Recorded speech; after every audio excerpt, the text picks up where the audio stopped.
Muito bem, pessoal, começamos agora mais um encontro em preparação ao nosso concurso para o INSS. Meu nome é Lucas Oliveira, sou professor de Direito Constitucional aqui do Focus Concursos, um dos professores de Direito Constitucional aqui do Focus Concursos. Muito prazer, essa é a primeira vez que a gente está se encontrando. Que bom te ver, se nós já nos encontramos em outras oportunidades.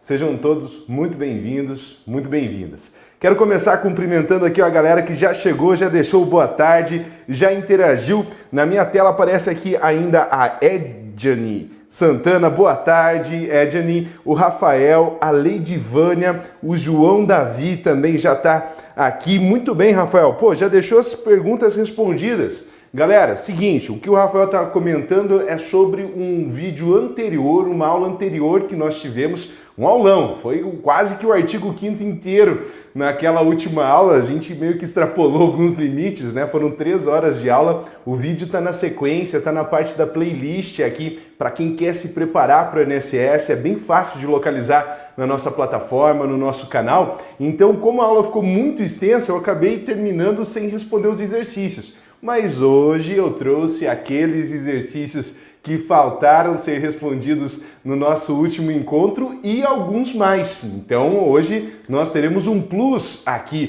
para que nós possamos nos preparar e não ter surpresa. Meu objetivo é que você gabarite essa prova do INSS. Se não estiver se preparando para o INSS, mas estiver assistindo essa aula, é excelente essa oportunidade para que você tenha um parâmetro sobre o que está sendo cobrado em direito constitucional aqui nos principais concursos de direito do país. Seguinte, outra ressalva que eu preciso fazer para que a aula se encaminhe bem. Os exercícios que nós temos aqui, eles são todos direcionados ao artigo 5º. Então, nós estamos terminando no dia de hoje 3 aulas na sequência, aulas online que estão aqui disponíveis para quem quiser assistir no canal do Focus Concursos no YouTube, e essas 3 aulas nós utilizamos para vencer todo o artigo 5º, tá? Do primeiro inciso ao inciso 79 do artigo 5º e os 4 parágrafos. E agora está na hora da gente testar isso, né? Ver como que nós assimilamos esse conteúdo, como que aquilo que a gente assistiu nessas 4 horas, que estão divididas em 2 aulas, são suficientes ou não para atender a nossa necessidade diante daquilo que é exigido pela Sebrasp. São todas questões da Sebrasp, questões recentes aqui nessa parte de direito constitucional focada e especializada no artigo 5º. Então é disso que o Rafael estava comentando ali com a gente. Já deixei também na caneta vermelha aqui para não ter perigo, né? Ficar com destaque devido também.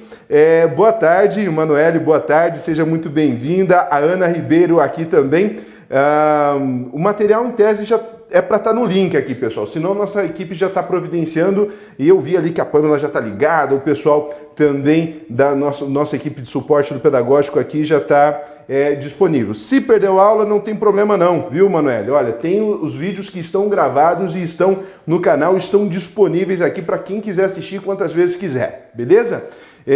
Ivan, não tem confirmação, né? A gente está trabalhando com essa hipótese porque o histórico das bancas anteriores dos concursos do INSS foi ter a Sebrasp como banca organizadora. E aí a gente já está deixando esses exercícios prontos, é uma das bancas possíveis sim, né? Então a gente está trabalhando com esse recorte. Se não for, hora que confirmar, a gente volta aqui e grava mais uma bateria de exercícios junto com vocês, ao vivo, para a gente resolver juntos e alcançar o nosso objetivo, que é a aprovação, beleza?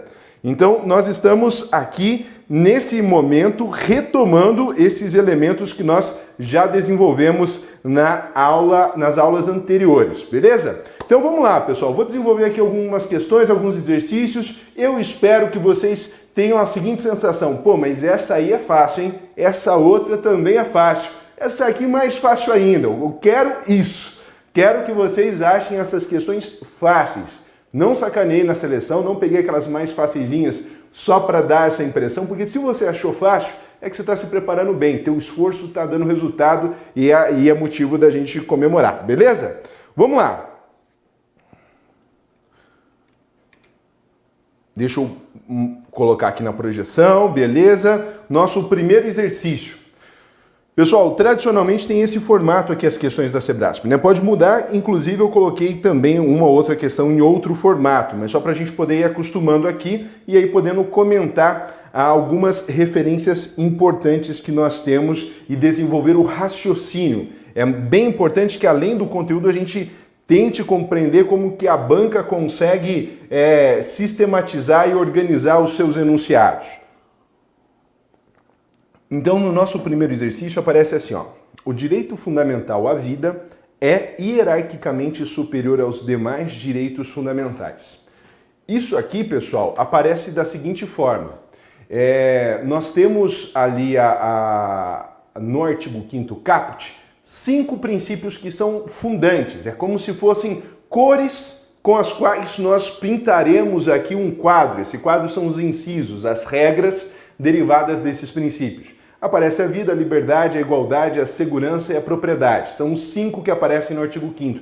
Em primeiro lugar está a vida. E aí também existe um certo senso comum. Já vi, por exemplo, a ministra Carmen Lúcia, uma excelente ministra, dando entrevista dizendo que a vida é o maior dos direitos. Por que eu estou falando isso? Para queimar o filme da Carmen? Claro que não. Ela tem mérito profissional suficiente para que isso não seja diminuição nenhuma do mérito profissional dela, enquanto técnica, enquanto pensadora do direito. Mas na banca, na Sebrasp, e é por isso que a gente precisa pensar isso a partir da lógica da banca, nós não iremos reconhecer uma hierarquia aqui necessária para os direitos. Cada caso precisa ser pensado de acordo com uma conjuntura específica.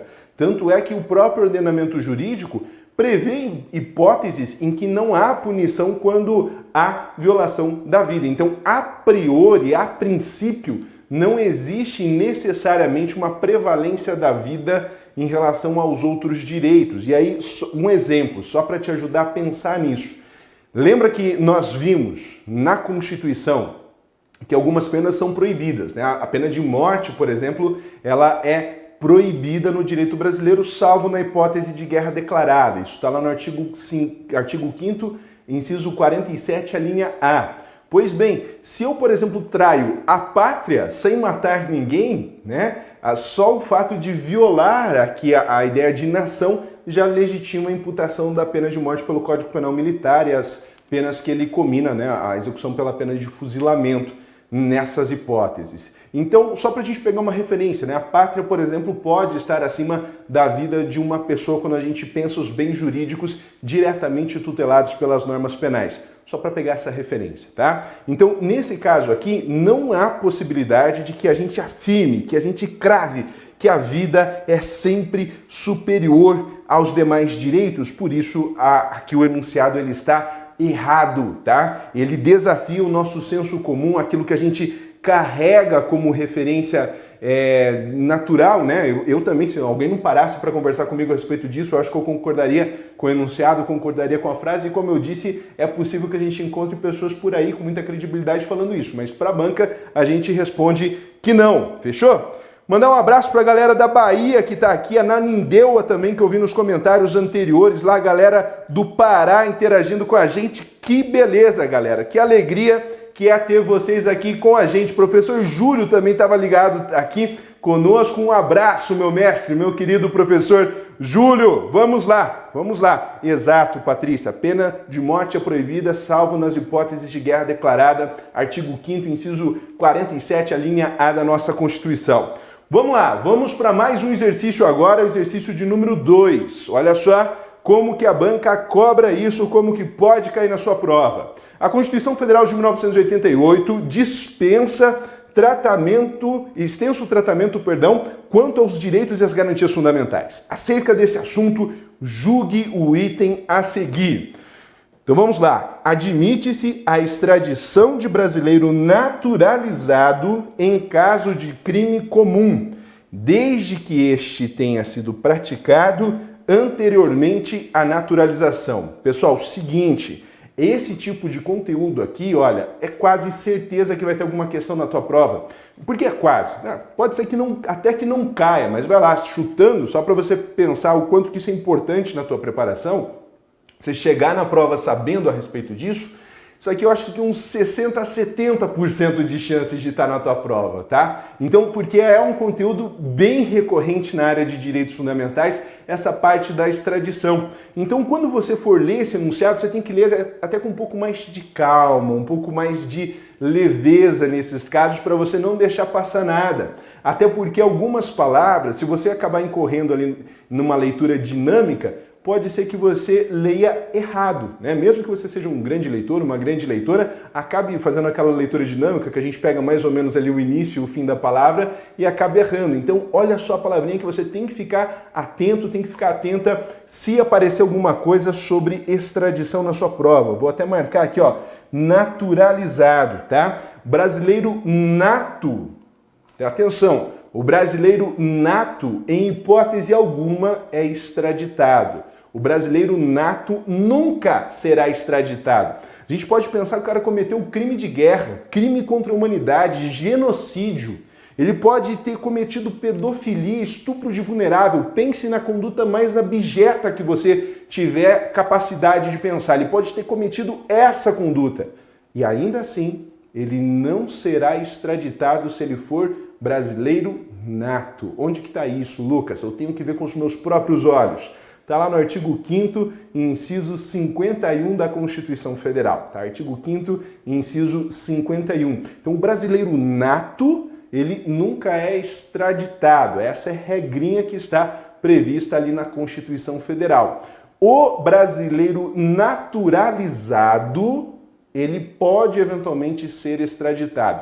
Antes de eu falar dessas possibilidades, só para a gente ter clareza aqui nos conceitos que nós estamos utilizando e por que é importante essa diferenciação que eu estou fazendo, o brasileiro nato é aquele que já nasce com as condições de ser reconhecido enquanto brasileiro, ou porque nasceu no nosso território, ou porque nasce como filho ou filha de brasileiro ou brasileira, tá? Basicamente, essa é a síntese que a gente pode pensar. Então, é uma nacionalidade primária essa do brasileiro nato. Quando ele nasce, quicou em solo brasileiro, pronto, virou brasileiro também. Beleza? Essa é a referência de brasileiro nato. Agora, o brasileiro naturalizado precisa acontecer alguma coisa ao longo da vida dele para que ele adquira também a nacionalidade brasileira.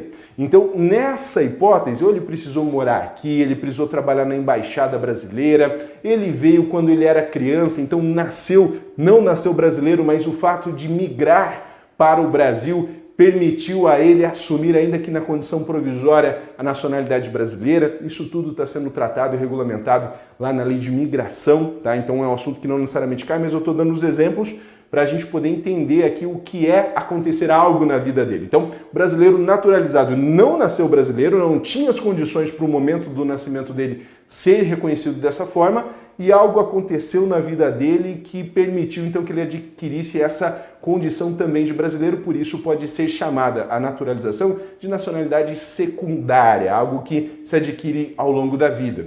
Aí, só para a gente firmar bem essa distinção aqui, tá? Tenho certeza que se não você, alguém próximo a você já pensou assim, olha, eu vou encaminhar os papéis para conseguir a cidadania italiana. O pessoal normalmente fala cidadania, o que eles estão obtendo na linguagem de direito constitucional é a naturalização, né? Mas nesse caso aqui, não é nenhuma naturalização, eles estão pedindo que o Estado italiano reconheça que desde que eles nasceram, eles são italianos natos, então em virtude do nascimento, tá? É essa condição aqui que se pensa. Então o naturalizado precisa que algo aconteça ao longo da vida dele. De nascimento por só, per si, ele não consegue esse reconhecimento. E essa é uma diferença grande.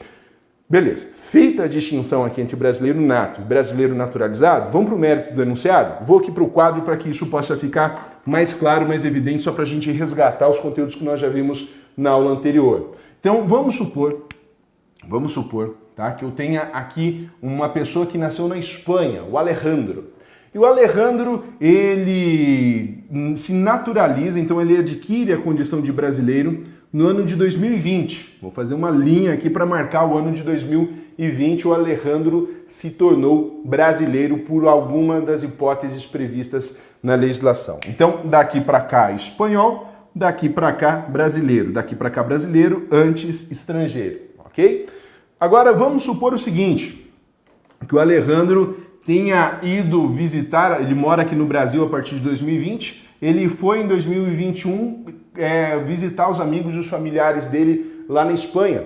E aí ele comete no ano de 2021 um crime. Essa bolinha aqui representa então o crime nessa nossa linha do tempo do Alejandro, tá?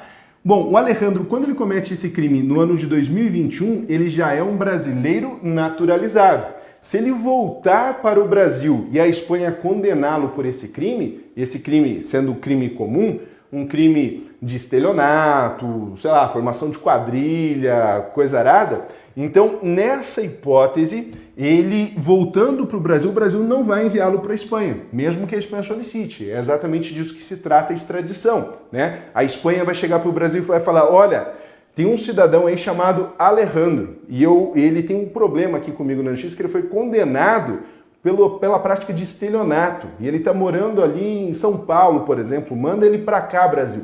O Brasil vai falar, olha, quando que foi esse crime? A Espanha, 2021. Não, Espanha, mas olha, desde 2020 ele é meu nacional e os meus nacionais eu não extradito.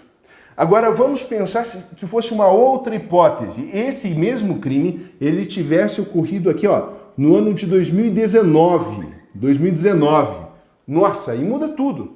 Porque nessa época aqui, ó, o Alejandro só se tornou brasileiro no ano de 2020 e esse crime é um crime comum anterior à aquisição da nacionalidade brasileira. Quando ele cometeu esse crime, ele era estrangeiro e nessa hipótese o Alejandro poderá sim ser extraditado. Beleza? Então, essa é uma segunda hipótese que você precisa ter clareza no momento da prova, anterior à naturalização e posterior à naturalização. Daqui para frente não se extradita, daqui para trás pode sim ocorrer a extradição. E aí você vai precisar, com muito cuidado, anotar num cantinho aí qual é a exceção a essa regra. É o seguinte, ó, vou fazer aqui, ó, para frente e para trás uma caneta vermelha, né? Ó, as anteninhas do T para você lembrar de tráfico.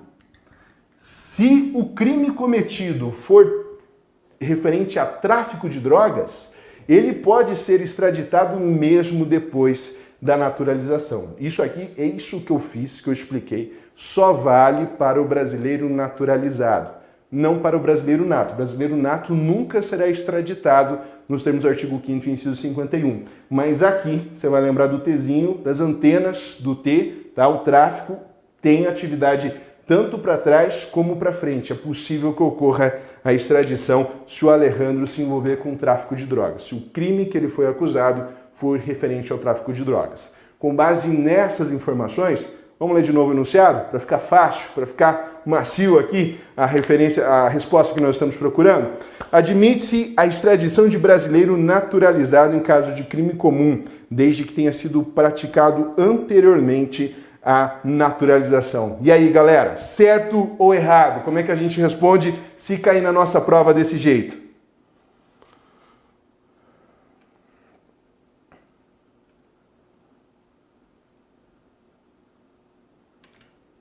Vamos lá, certo ou errado? Só manda um C ou um E aí, vamos lá. Vamos para a próxima. Está chegando as respostas aqui, o Fábio, o Rafael, boa, Rafael, acertou essa. Isso aí, galera, tá? Esse enunciado aqui está correto. Então já vamos marcar aqui, opa, deixa eu voltar para minha caneta vermelha. Beleza, já vamos marcar a referência do certo. Aí tem uma pergunta bem legal aqui no chat, deixa eu aproveitar e explorar o máximo possível para a gente absorver os conteúdos, né?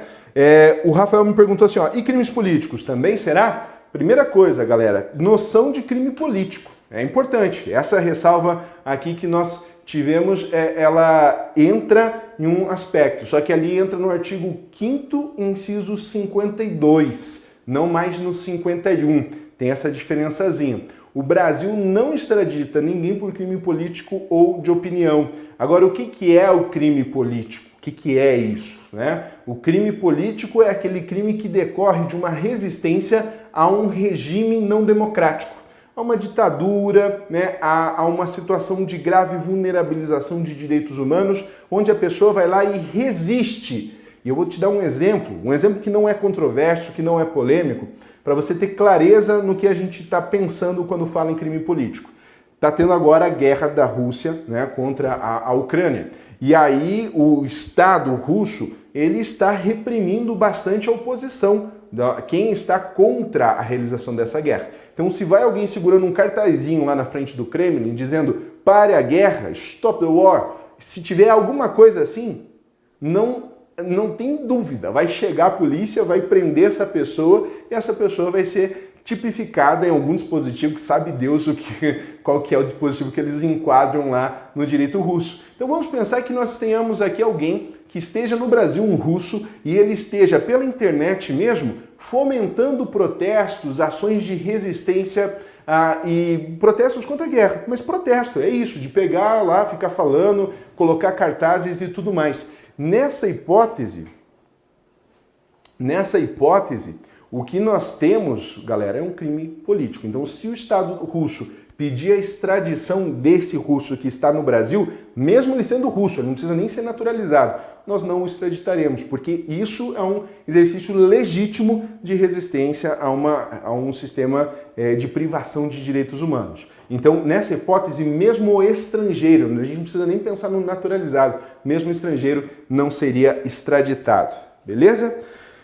Então aqui nós temos tranquilidade em relação aos crimes políticos. Né? Crime político não gera a extradição. O crime político de opinião não gera extradição nem de estrangeiro, quanto mais do brasileiro naturalizado a qualquer tempo, portanto. Fechou?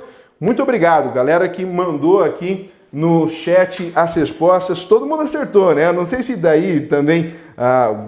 espero que tenha sido um acerto legítimo aqui, né? E eu fico muito feliz quando vocês conseguem chegar também a essas conclusões. Quero que esses exercícios sejam fáceis. Pessoal, nossa equipe aqui passou pelo meu ponto eletrônico dizendo que somente os inscritos no canal conseguem interagir no chat. Então, se você está assistindo essa aula, não se inscreveu ainda? Pô, meu amigo, vamos lá. Clica ali no sininho, né? Já ativa as notificações, tem material novo todo dia. Hoje o professor Júlio gravou mais de 20 editais novos, comentários ali a respeito. Eu fiquei surpreso, achei que fosse até um erro de lançamento do pessoal, mas é tanto edital de concursos novos surgindo. O professor fez um baita de um trabalho hoje de manhã, a gente deu até uma folga ali para ele, tá sem fôlego, né? De tanto que já trabalhou, mas porque todo dia tem conteúdo novo aqui, sempre atualizado. Então, se inscreva, acompanhe a gente, ative o sininho para você ficar sempre atualizado dessas aulas, beleza? Vamos lá, pessoal, vamos lá. Mais um pouquinho, vamos seguir aqui com mais um exercício, beleza? Sempre pensando aqui no recorte do artigo 5º da Constituição. Vamos para o exercício de número 3. Olha só. A respeito dos direitos e deveres individuais e coletivos previstos na Constituição Federal, julgue o item a seguir. Pois bem, vamos ao item. A Constituição Federal, ao garantir a liberdade de expressão, vedou o anonimato, prestigiando o direito de resposta a eventual pleito judicial por indenização em relação a dano material, moral ou à imagem. Gosto desse tipo de enunciado, sabe por quê? Ele está cobrando aqui não a literalidade de um inciso, mas ele está te cobrando dois incisos ao mesmo tempo. Você que está anotando do ladinho, né, ou de alguma forma você está acompanhando assim, o gabarito desse enunciado, você vai comparar com o artigo 5º, inciso 4 e inciso 5, tá bom? Artigo 5º, inciso 4 e inciso 5. Então, ali está a resposta. Já vamos destacar agora algumas palavras importantes para você não errar por desconhecimento de vocabulário. A gente também precisa se preparar nesse sentido. A banca não necessariamente coloca palavras muito difíceis, mas, assim, ninguém usa vedou no dia a dia. Mesmo anonimato, é um negócio assim que, beleza, boa parte sabe, mas não é uma palavra que a gente fala, né, no nosso dia a dia, no nosso cotidiano. Então, vamos lá, deixa eu destacar algumas palavrinhas importantes aqui, ó. Vedou quer dizer proibiu, tá? Que nesse caso quer dizer proibiu o anonimato. O que é o anonimato? Aquele que não tem a referência, não tem a identidade da pessoa que escreveu, que proferiu aquela manifestação de inteligência. E o enunciado ele está certinho, por quê? Lá na Constituição vem o artigo 5º, inciso 4, e fala, olha, é livre a manifestação de pensamento sendo vedado o anonimato. Ponto. Acabou o inciso 4. Aí depois vem o inciso 5 falando do direito de resposta proporcional ao agravo, sem prejuízo da indenização por dano moral, material ou à imagem. Então, quem lê a Constituição pensando assim no esquema como um todo, consegue ver uma correlação entre o inciso 4 e o inciso 5. No inciso 4 eu tenho um direito, o direito à manifestação de pensamento, ok? Qual que é a garantia, a proteção a esse direito? A gente tem uma dica no Insta do Focus só para diferenciar direito e garantia fundamental. Garantia é uma proteção a um direito fundamental. Então, sempre que eu enuncio um direito fundamental, eu preciso ter um mecanismo jurídico de proteção a esse direito. Então, a vedação ao anonimato é uma forma de eu proteger o regular exercício da manifestação de pensamento, porque ela não pode se traduzir em abuso.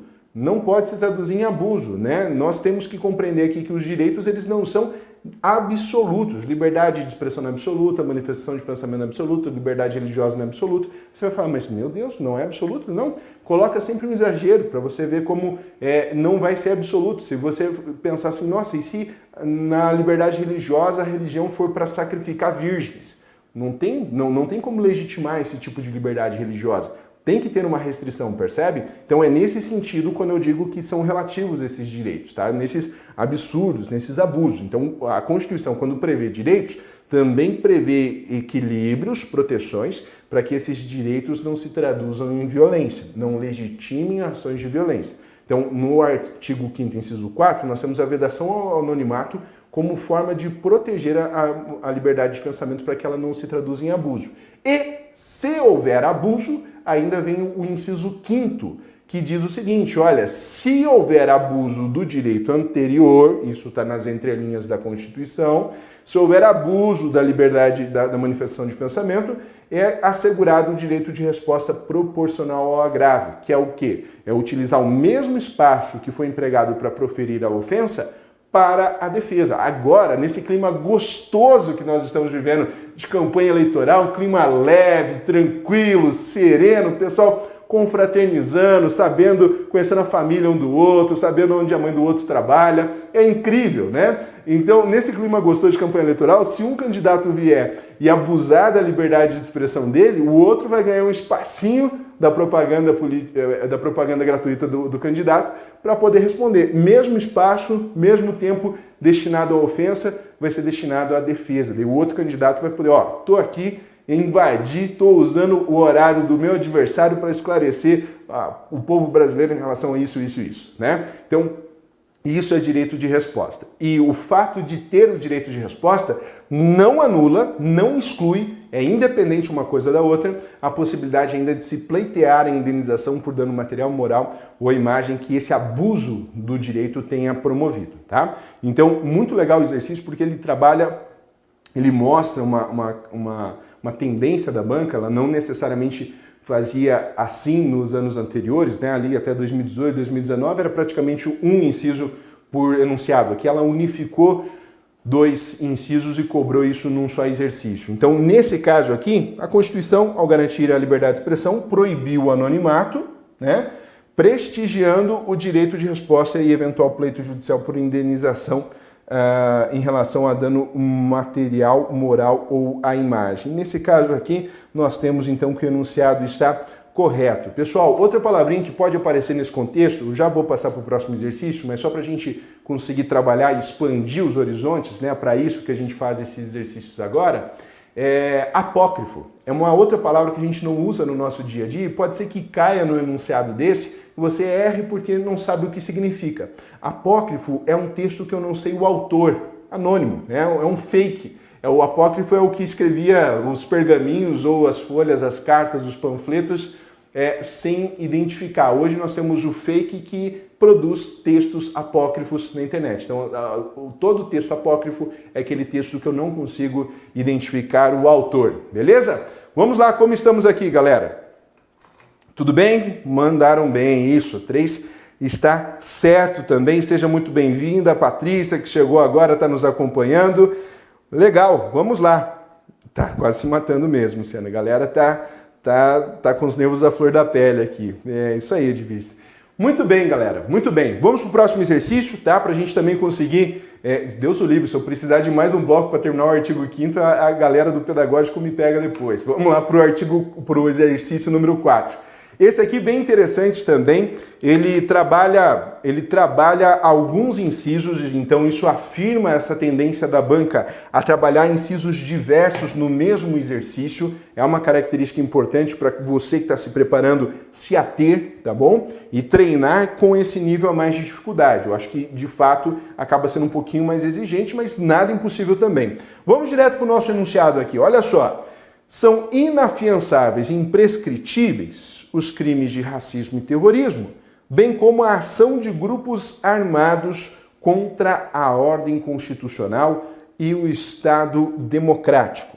Pessoal, e aí? Como que a gente consegue responder esse tipo de questão? Certo ou errado?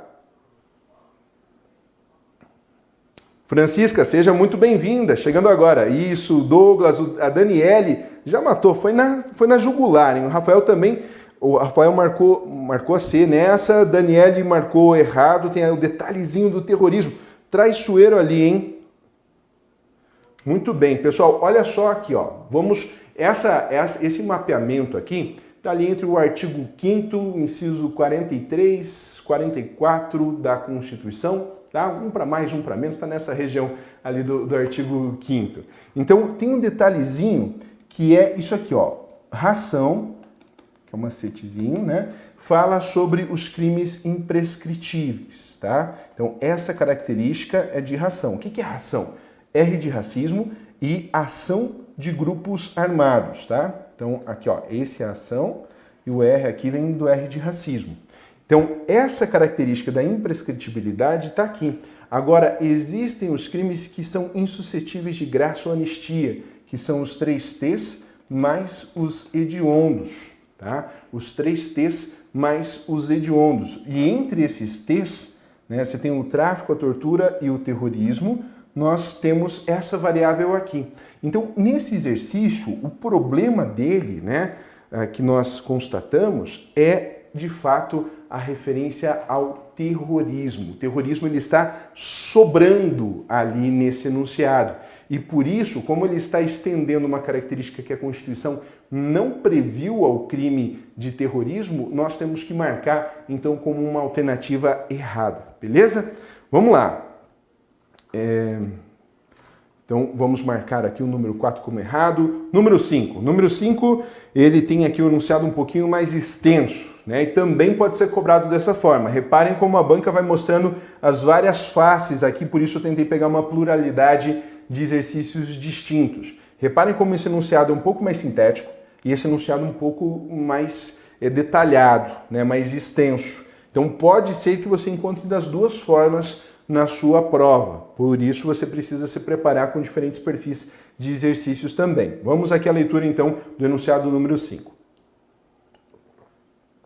Durante investigação criminal, determinado policial civil realizou interceptação telefônica que captou o diálogo entre 2 suspeitos, o que permitiu verificar que alguns objetos do crime estariam na residência de um deles. Com base nisso, o policial dirigiu-se ao local e, sem autorização judicial ou do morador, ingressou na casa a fim de colher provas para instruir o inquérito policial. Na saída, o policial avistou o suspeito chegando ao local e o prendeu, informando-lhe após a prisão o seu direito constitucional a permanecer calado. No entanto, o policial não informou a prisão ao juiz competente. Então, nós temos vários elementos aqui que chamam a atenção e podem ser objeto de vários enunciados na sequência, tá? Nesse caso aqui, o que eu trouxe para a gente pensar é o seguinte, ó. Olha como a banca pode cobrar esse tipo de conteúdo. A interceptação telefônica pode ser realizada independentemente de ordem judicial, porquanto o sigilo das comunicações telefônicas pode ser quebrado quando houver investigação criminal. Tá vendo isso aqui, ó? Independentemente de ordem judicial, na Constituição, nós temos lá no artigo 5º, inciso 12 da Constituição, as possibilidades de relativização das comunicações telefônicas, relativização do sigilo das comunicações telefônicas. E aí é necessário, para fins de instrução processual ou de investigação, no caso, o inquérito, a ordem judicial. Nós chamamos isso de uma cláusula de reserva de jurisdição. Somente um membro do Poder Judiciário, nos exercícios das respectivas atribuições, é que pode determinar quando aparece essa expressão no texto da Constituição, por ordem judicial, por decisão judicial, tá? Então, quando aparece isso, não pode o prefeito, não pode o delegado, não pode o general, você pode pensar qualquer outra autoridade relacionada a qualquer outro poder, que tenha muito poder, mas se não for membro do Poder Judiciário, no exercício regular das atribuições, não é possível que aquela decisão seja tomada. Quando aparecer, então, essa cláusula de reserva de jurisdição, nós temos aqui necessariamente essa reserva, um membro do Poder Judiciário nos exercícios das atribuições, tá? No exercício das atribuições. E no nosso caso, o policial civil que tem o seu arcabouço de competências bem definido, né, por legislação, ele não pode, por iniciativa própria, sem uma ordem judicial, realizar interceptação telefônica. Não necessariamente falou isso, né? Falou que o policial realizou a interceptação, deixou no ar, não se afirmou que ele tinha nem que ele não tinha. Mas a gente nem precisa ter certeza se ele tinha ou não tinha, porque nesse caso a banca só está querendo que a gente julgue esse enunciado. Então, quando a gente está pensando estritamente essas duas linhas e pouquinho aqui que apareceram no nosso slide, nós temos que é necessária a ordem judicial porque existe a cláusula de reserva de jurisdição no artigo 5º, inciso 12 da Constituição Federal, tá? Cláusula de reserva de jurisdição. Jurisdicionária é a atividade típica do Poder Judiciário, tá? Então, por isso que precisa da ordem deles. E atenção, não é para cair necessariamente jurisprudência no seu concurso. Concurso que está exigindo nível médio, tradicionalmente não cobra jurisprudência. A gente só vai ter certeza disso quando aparecer no edital, mas no histórico, galera, não cai. Então eu acho que não precisa nem ficar muito preocupado com isso. Mas eu não vou perder a chance de acrescentar uma informação aqui, né? Olha só, uma decisão relativamente recente do STF reconheceu que também é necessária a ordem judicial para acessar as mensagens contidas no aparelho celular. Em 2011, o STF decidiu que não era necessário, mas agora em 2020 ele mudou a posição no sentido de que sim, é necessário. Inclusive, os dois acórdãos foram de relatoria do mesmo ministro, o ministro Gilmar Mendes, que em 2011 disse que não era, em 2020 disse que era, porque agora a gente praticamente nem usa o celular para ligação, né? A gente só usa para mandar texto, quando muito um áudiozinho de conduta ética questionável, esse áudiozinho mandado ali no WhatsApp. Então, para acessar o teor dessas mensagens, é necessária também a ordem judicial conforme jurisprudência do STF, ok? Vamos lá, deixa eu ver como que está meu povo aqui. Isso, erradíssima, né? Não tem como a gente marcar certa nessa. Muito bem, pessoal, vamos lá. Laiane, a banca ainda não foi definida, tá? A gente está trabalhando com exercícios da Sebrasp, mas por uma reflexão que nós fizemos aqui no Focus e aí já assumindo o compromisso de desenvolver com as outras bancas também, né? Caso com a outra banca, se não for a Sebrasp, também se isso acontecer. Então, anunciaram que é uma outra banca que não a Sebrasp, beleza. Vai ser a FCC. A gente vai fazer de novo uma bateria de exercícios aqui junto com vocês online só da FCC, beleza? Vamos aqui com o exercício 6. Clara, atenção, olha, de novo uma estrutura diversa, né? Com um contexto hipotético para você ter por referência. Clara, praticante de uma religião de matriz africana, um dia ao chegar à escola pública em que estuda no Distrito Federal, usando um colar de contas típico de sua prática religiosa, foi impedida pela diretora de entrar na instituição. A diretora alegou que ali não era permitido entrar usando aquele tipo de colar. Na ocasião, a diretora exigiu que a estudante retirasse o adereço para poder entrar no estabelecimento de ensino. Então, nós temos aqui uma tentativa de dizer, olha, você não pode usar símbolos religiosos para adentrar nesse espaço. Considerando essa situação hipotética, julgue o item a seguir. Aí vem o enunciado que a gente precisa refletir.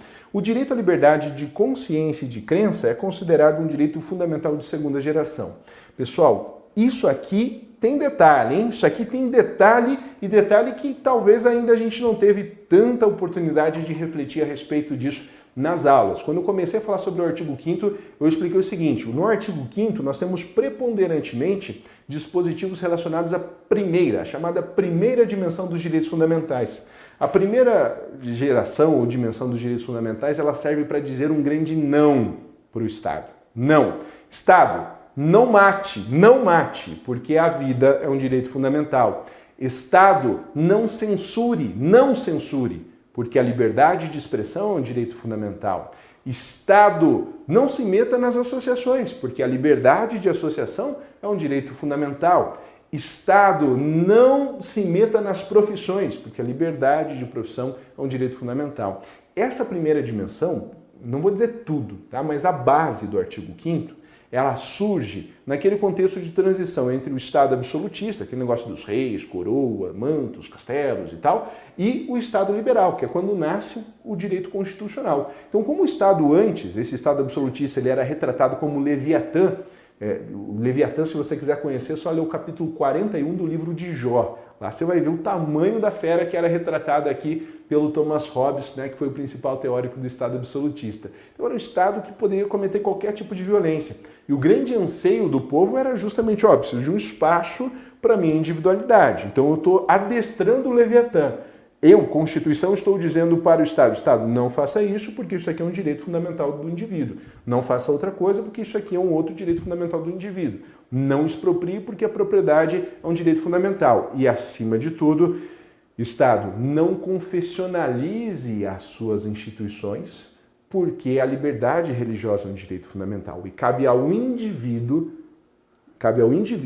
se ele vai usar um colar de contas, né, decidir se ele vai usar um colar de contas, um crucifixo, um outro símbolo religioso ou nenhum. E não é uma autoridade do Estado que vai dizer qual ele deve usar e se o indivíduo deve usar. Isso é liberdade religiosa. Então, liberdade religiosa, a ideia do Estado laico é o Estado não persegue e não privilegia nenhum tipo de manifestação religiosa. Perfeito? Isso nasce nesse contexto do não. Estado, não se meta porque isso é assunto do indivíduo. E aí, na primeira dimensão, nós temos exatamente essa característica. Para contrastar bem, na segunda dimensão, eu já tenho ordens que a Constituição diz ao Estado. Estado, construa escolas, porque a educação é um direito fundamental.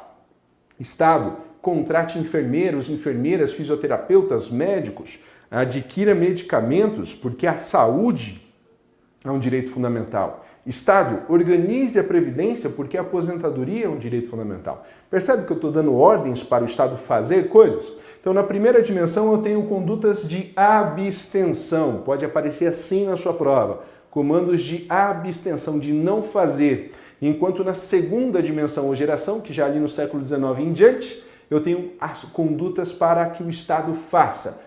Que isso pode aparecer na sua prova chamando assim, comandos prestacionais. O INSS está situado aqui, segunda dimensão, direito à aposentadoria, eventualmente assistência social, está dentro desse contexto de segunda dimensão, século XIX em diante, com as primeiras constituições que incorporaram isso, elevaram o status constitucional ali no início do século XX, Constituição Mexicana de 1917, a Constituição de Weimar de 1919, para a gente ter uma noção histórica, tá? Então, primeira dimensão, não. Segunda dimensão, sim. Primeira dimensão, abstenção. Segunda dimensão, prestacional. Essa é a grande diferença. E nesse caso aqui, a liberdade religiosa diz para os agentes de Estado, para a administração pública, não se meta na religião das pessoas, porque a liberdade religiosa é um direito fundamental e, portanto, galera, esse enunciado aqui, a diretora extrapolou as suas competências, né?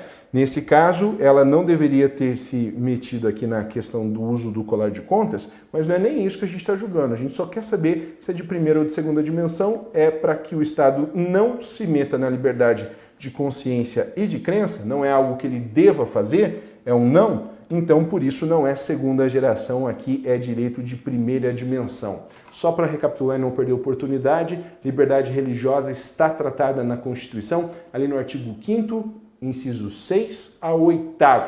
E aí, para arrematar, se quiser dar mais uma olhadinha, lá no princípio do Estado laico, está no artigo 19, inciso 1 da Constituição Federal também. Normalmente, esse 19, inciso 1 nem cai na prova, não está ali no recorte do edital que a gente espera. Mas o artigo 5º, inciso 6 a 8, sim, esse estará no seu edital. Tudo bem? Então, se cair, é direito de primeira dimensão e, portanto, está errado. Lucas, eu vi que você alternou dimensão e geração. É verdade, eu cometi esse ligeiro erro aqui. O objetivo não era confundir você não, tá? Até porque você pode usar como sinônimo. Geração ou dimensão, os dois estão corretos. não há prejuízo. Então, primeira dimensão ou primeira geração não tem prejuízo, não tem diferença em relação a essas nomenclaturas.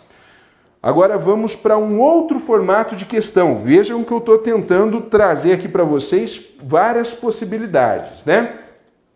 Então, nós temos o seguinte, pessoal, nós temos o seguinte aqui. Considerando que a promulgação da Constituição Federal de 1988 consolidou uma longa trajetória constitucional no país, é correto afirmar, sob a perspectiva do conteúdo dos direitos e garantias fundamentais vigentes no Brasil, que a Constituição permitiu ao presidente da República decretar, em situações excepcionais, o recesso do Congresso Nacional, das Assembleias Legislativas e das Câmaras de Vereadores pelo prazo máximo de 12 meses. Isso aqui é uma confusão histórica, tá? Que para facilitar a nossa vida eu vou só dizer o seguinte, isso aqui não tem mais possibilidade de acontecer.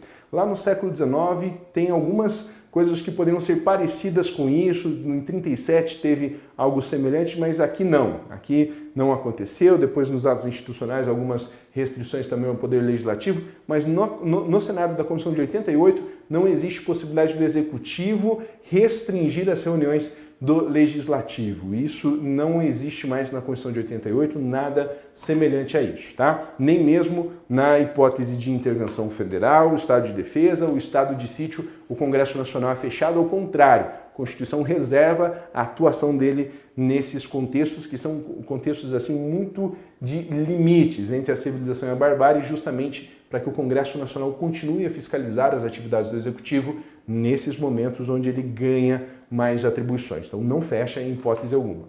B. Possibilitou a cassação dos direitos políticos. Galera, nem precisa continuar lendo, tá? Bateu o olho aqui, falou em cassação de direitos políticos, falou que pode cassar direitos políticos, você já para, já não precisa nem ler o resto. Isso aqui está errado, é proibida a cassação dos direitos políticos. Você pode comparar lá no artigo 15 da Constituição, no caput.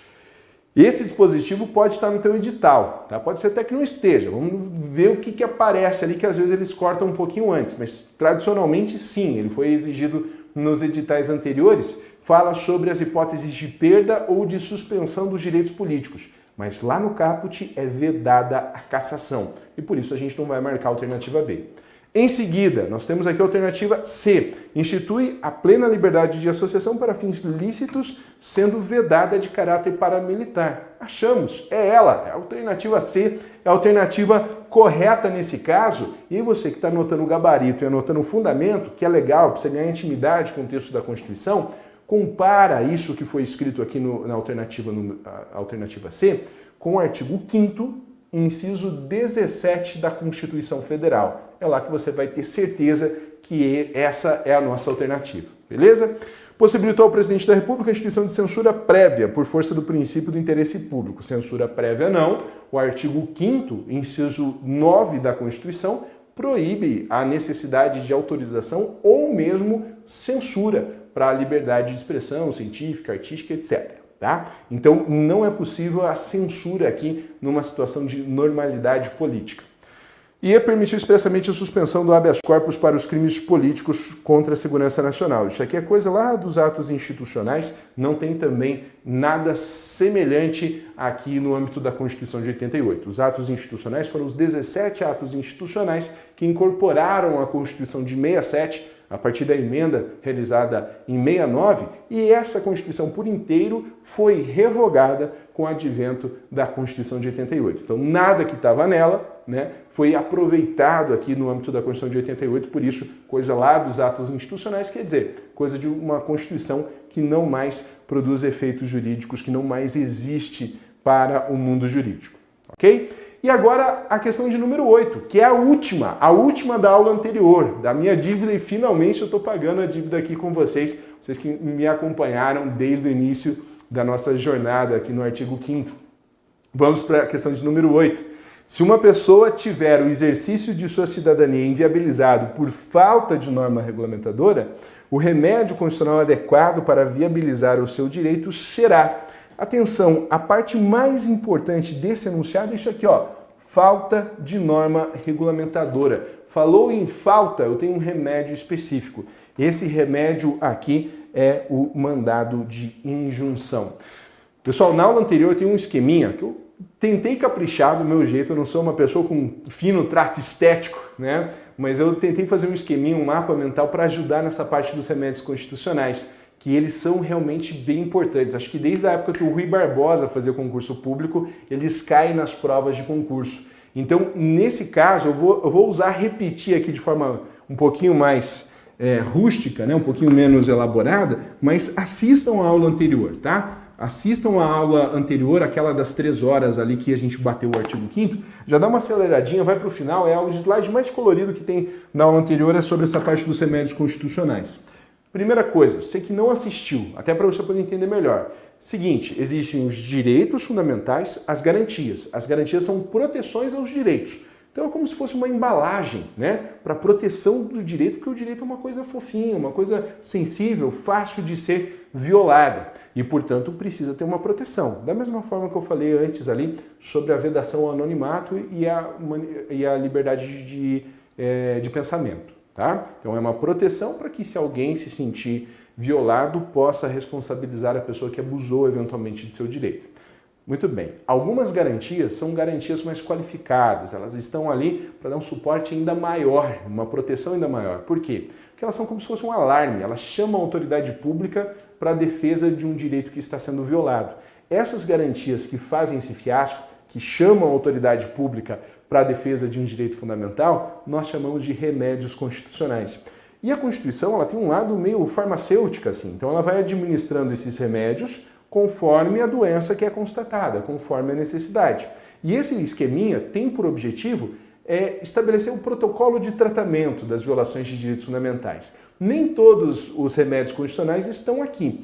Nesse esqueminha que eu vou fazer para vocês, e é justo que eu fale também, o limite do meu macetezinho aqui do meu esquema, não tem a referência às certidões ou às petições, tá? Porque elas são próprias ali da seara administrativa, né? Normalmente utilizadas na seara administrativa. O que eu consegui pensar para ajudar vocês nesse momento envolve aqui os remédios que eles se traduzem em processos judiciais, tá? Então aqui a gente vai dar conta ali dos remédios previstos do artigo 68 ao artigo 73, artigo 5º, inciso 68, e artigo 5º, inciso 73 da Constituição Federal. Olha só, você vai fazer sempre uma identificação aqui sobre o que está sendo tratado. Então, primeira coisa, a gente está falando sobre uma liberdade de locomoção. Se a gente estiver falando sobre uma liberdade de locomoção, se a resposta para isso aqui for sim, tá?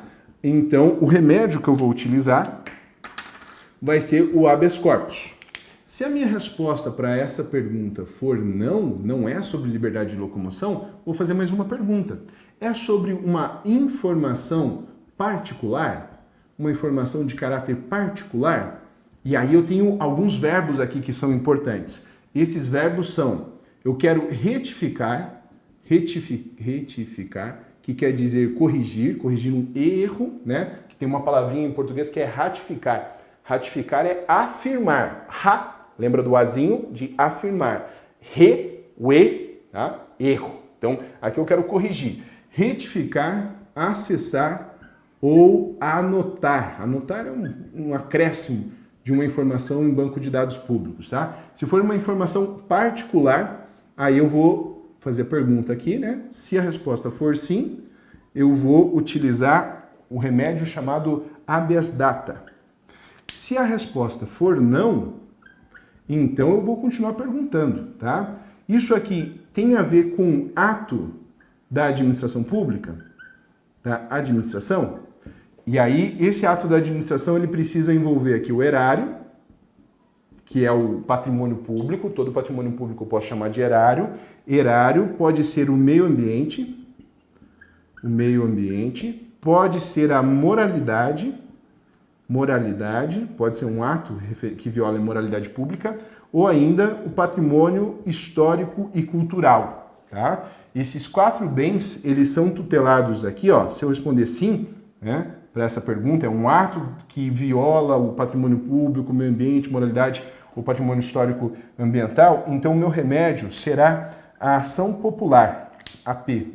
E aí, se for não, eu continuo perguntando, tá? Se não, eu vou perguntar o seguinte, esse direito, ele existe? Se existe, quer dizer, esse direito está regulamentado? Se a minha resposta for sim, eu vou utilizar aqui o meu mandado de segurança. E o mandado de segurança é a minâncora do direito constitucional, aquele remédio de vó que serve para tudo e funciona, é efetivo. Ninguém sabe explicar exatamente por quê, mas funciona. Então, nada disso deu certo, não é HC, não é habeas data, não é ação popular, vamos de mandado de segurança. Se existe, é esse o remédio que vai dar conta. E aí, se a resposta for não, e aí já terminando meu esqueminha aqui, se a resposta for não, então o remédio constitucional adequado será o mandado de injunção. Tá? Então, se ele não está regulamentado, existência quer dizer isso, se o direito está regulamentado, então o direito ele está previsto na ordem, mas não tem regulamentação, então ele não tem os detalhes para que ele possa ser operacionalizado, falta de norma regulamentadora está inviabilizando o exercício do direito, o meu remédio que a Constituição indica para esse caso é o mandado de injunção. Só para não se perder nas siglas aqui, vamos lá?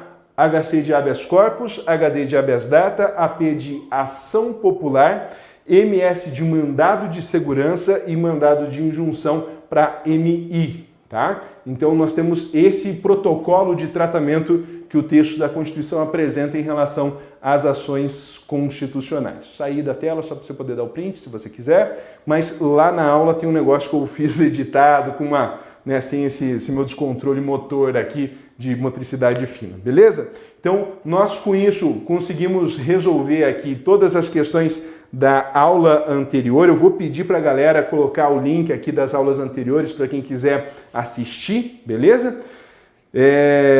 E aí, na sequência, a gente faz mais algumas que eu selecionei. Pessoal, ó, o Júnior fez uma pergunta muito interessante aqui. É necessário fazer uma leitura do artigo 5º inteiro?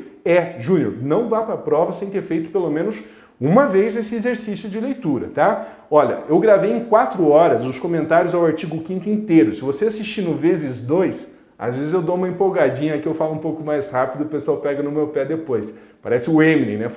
Um cara falou ali que eu falo meio acelerado uma vez. E é verdade, eu acabo me empolgando aqui e perco um pouco o tato. Mas se você conseguir assistir no vezes 2, 2 horas você ouviu os comentários todos do artigo 5º. Aí vai fazer os exercícios, vai ver quais são os teus pontos fracos nisso, né? Quem sabe ouvir de novo, mas não vai demandar tanto tempo quanto parece. São 79 incisos, mais 4 parágrafos que estão todos comentados ali em 4 horas que ouvidas em vezes 2 de velocidade, 2 horas você deu conta do artigo 5º, beleza? Muito bom, galera, muito bom. Vamos lá, mais uma, né? Vamos aqui para o exercício número 9. Esse aqui é inédito, esse aqui eu trouxe para o nosso encontro de hoje e aí também já encaminhando, nós temos mais 5 exercícios para não estourar muito tempo. Os policiais Lúcio, Anderson e Cláudio depararam-se com as seguintes situações no exercício de sua atividade profissional. Lúcio estava diante de uma residência durante a noite quando constatou que um dos residentes estava em flagrante delito, mas Lúcio não dispunha de mandado de prisão contra nenhum residente do imóvel. Então, ó, flagrante delito, vamos destacar essa expressão. Depois, Anderson estava diante de uma residência durante o dia, quando o único morador do imóvel necessitava da prestação de socorro. Prestação de socorro também merece nosso destaque nesse segundo enunciado. E Cláudio estava diante de uma residência durante a noite com mandado de prisão para o morador. Mandado de prisão é a nossa terceira hipótese. Por que eu destaquei essas expressões em amarelo? Porque todas elas estão previstas no artigo 5º, inciso 11 da Constituição Federal. Artigo 5º, inciso 11 da Constituição Federal. Lá se protege a privacidade das pessoas. A inviolabilidade de domicílio é extraída desse dispositivo. E aí, com o consentimento do morador, qualquer pessoa pode entrar, né? A pessoa chega, está fazendo uma visita e tal, não, por favor, entra e tal, beleza. Agora, sem o consentimento do morador, nós temos algumas hipóteses, como, por exemplo, flagrante delito, prestar socorro, hipótese de desastre ou, durante o dia, por ordem judicial. E esse detalhe, durante o dia, ele é traiçoeiro, porque você bate o olho, 95% do texto está certo, mas daí vai ter aquele detalhe, né? Vai ter aquele 1% para pegar a referência ali da música, né? Aquele 1% que pode estragar o restante do enunciado. Então 99% vai estar certo, 1% vai estar errado. Olha só o truquezinho aqui, ó. Vou até mudar a cor da caneta só para ter certeza, ó. À noite não se pode cumprir mandado judicial, somente durante o dia. As outras duas hipóteses, elas estão corretas. Seria possível que tanto o Lúcio quanto o Anderson entrem nas residências respectivas, porém, Cláudio não, vai ter que esperar amanhecer aqui para poder realizar a diligência. Então, nessa hipótese, pessoal, nós vamos marcar aqui somente Lúcio e Anderson poderão entrar nos respectivos imóveis, né? Deixa eu só ver se é Lúcio e Anderson, isso aí. Beleza, vamos para a questão de número 10. Qualquer pessoa física ou jurídica é parte legítima para propor ação popular que vise anular ato lesivo à moralidade administrativa, ao meio ambiente e ao patrimônio histórico e cultural. Pessoal, nós temos aqui o seguinte, olha só, tá vendo isso aqui, ó, ou jurídica? Para você ingressar com uma ação popular, você precisa ser cidadão. Empresa não é cidadã. Tem até programa, né? Programa social, assim, mas a empresa não é cidadã no sentido que nós estamos nos referindo quando nós estudamos a Constituição Federal. A Constituição Federal considera cidadão aquele que detém título de eleitor. Esse é um truque importante, é uma informação importante aqui para a gente ficar atento, né? E justificar o porquê que esse detalhe da pessoa jurídica não pode passar desapercebido no nosso estudo. Somente a pessoa física que tem a condição de cidadã, que tenha, portanto, o título de eleitor, esteja ali alistada perante a Justiça Eleitoral, é que pode apresentar uma ação popular com o propósito, com a finalidade de anular ato lesivo, ó, moralidade, meio ambiente e patrimônio histórico-cultural. Faltou o patrimônio público, faltou o erário aqui, não aparece a expressão erário, eu utilizo o erário num sentido mais genérico, né? Mas faltou o patrimônio público, ainda além de ter colocado coisa que não deveria, a pessoa jurídica, faltou a referência ao patrimônio público e, portanto, o exercício de número 10 está errado. Vamos para o próximo. Número 11, nosso antepenúltimo exercício. Para ter legitimidade ativa para impetração de mandado de segurança coletivo, o partido político deve ter representação no Congresso Nacional. Verdade, isso aqui está lá no artigo 5º da Constituição, está no inciso 70, tá? Salvo o melhor juízo, a linha A. Então nós temos essa precisão aqui em relação ao partido político. Atenção, tem como... E nesse caso aqui, né, só para que a gente não se enrole, ó, tá certo, tá? Agora deixa eu te mostrar como que a banca poderia falsear esse enunciado. Em vez de estar escrito aqui Congresso Nacional, poderia estar aqui, ó, Senado Federal. Isso já causaria algum tipo de problema, ou Câmara Legislativa, né? Coloca um outro órgão aqui. Se tem no Senado Federal, já tem representação no Congresso Nacional. Só cuida com essas compreensões diversas aqui, tá? Mas se aparecer Câmara Legislativa, Assembleia Legislativa, são representações nas instâncias estaduais de poder legislativo e, portanto, não cumprem o requisito do Congresso Nacional. Congresso Nacional quer dizer Câmara dos Deputados ou Senado Federal, tá? Quer dizer, e Senado Federal. Então, se o partido político tiver ou um deputado ou um senador, ele já cumpre esse requisito de representação no Congresso Nacional e pode impetrar mandado de segurança coletivo. 12. A manifestação de pensamento é livre, sendo garantido também o anonimato. Boa essa, né? Então, garantido não, né? Sendo vedado. A gente já viu isso em outros exercícios. Esse aqui é um enunciado que está errado. 13. As associações são legítimas para representar seus associados judicial ou extrajudicialmente, bastando para tanto previsão em seu estatuto ou ato de constituição. Pessoal, o seguinte, essa representação aqui, nós temos do artigo 5º, inciso 21 da Constituição Federal, precisa de deliberação. Então vai ter uma assembleia, vão deliberar, aí a associação vai poder entrar em nome de todos os seus associados no Poder Judiciário. Então se tivesse lá, por exemplo, uma associação de concurseiros, legal, né? E essa associação de concurseiros servisse ali para representar os interesses dos concurseiros, enquanto classe, né, social aqui, para fiscalizar bancas, resolver os vários... Gente, a vida do concurseiro, nossa, né?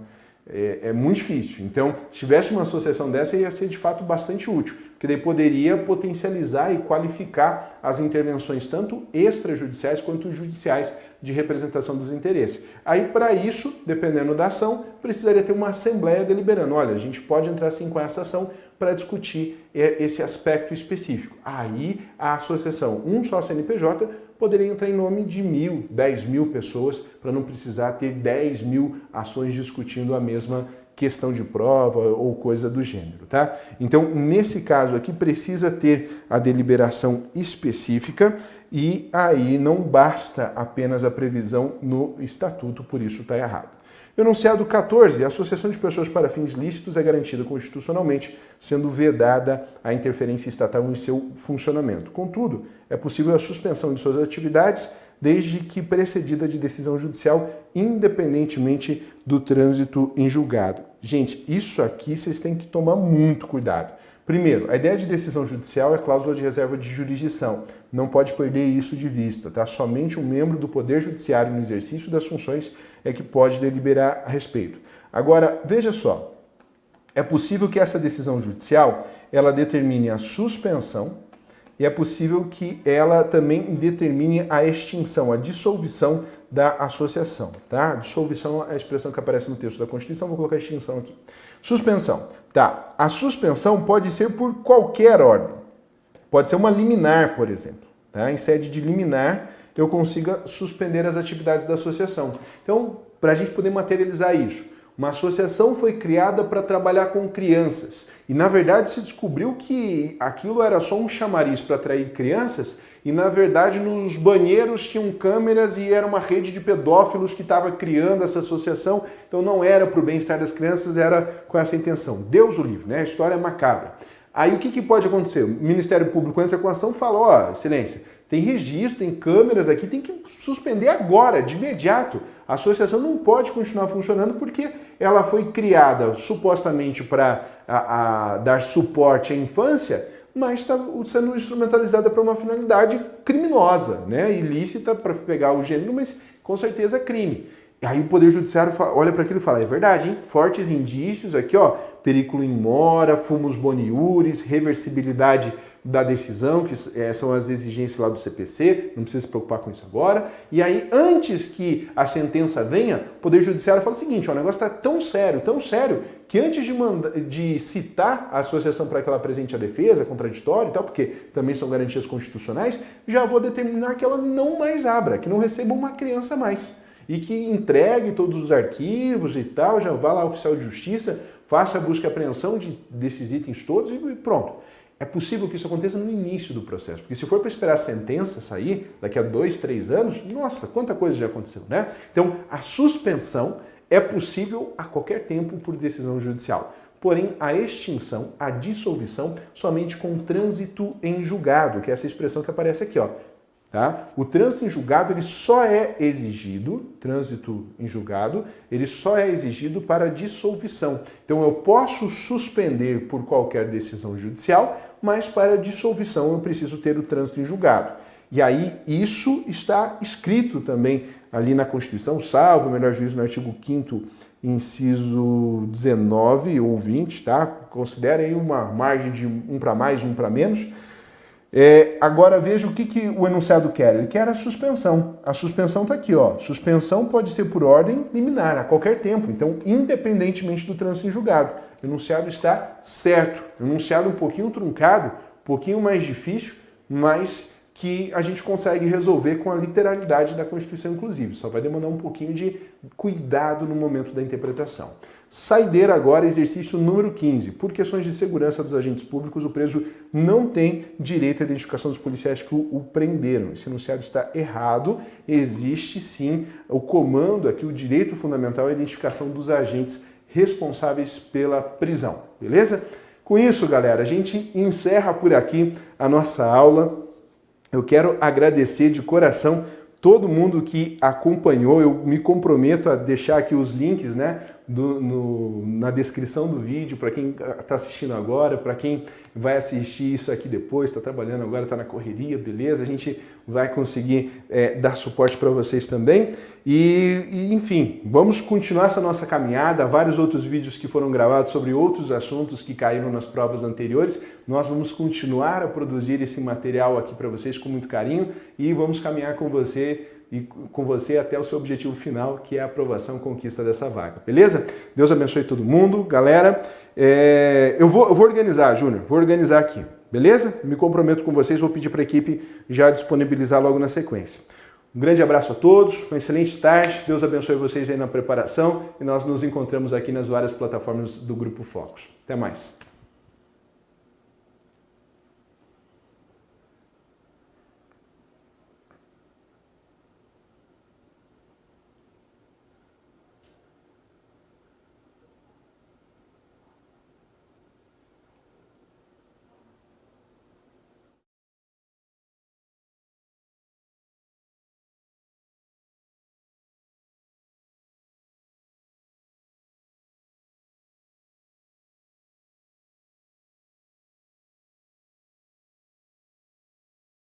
Qual é o grande risco? Quando a gente se conforma com o possível, em vez de eu fazer o meu melhor. Você tem que fazer o teu melhor nas condições que você tem, enquanto você não tem condições melhores para fazer melhor ainda. Cautela, se você tiver só, e eu também, me acomodando dentro do possível, eu faço o que eu posso. Resvala-se com velocidade para a mediocridade. E uma coisa que eu quero desta vida levar é a capacidade minha e tua, sem dúvida, de não me acomodar em relação àquilo que me acalma, que até me sossega, que é ficar no possível, mas que pode me tornar, e é você também, medíocre naquilo que preciso fazer. Eu insisto, eu não estou dizendo que você é medíocre, estou dizendo que você e eu podemos ficar medíocres. Quando? Quando a gente deixa de procurar o melhor na condição que a gente tem e fica se habituando com o possível. E quando a gente se habitua com o possível, a única coisa que a gente faz é sair por aí resmungando. O que eu posso fazer? Isso não dá certo. A vida é assim. O impossível não é um fato, ele é apenas uma opinião. E como também diziam os latinos, a sorte segue a coragem. Por isso, qual é a tua obra? Qual é o teu legado? É aquele em que você e eu somos capazes de levantar, sacudir a poeira e dar a volta por cima, ou aquele que diz, a vida é assim, deixa a vida me levar,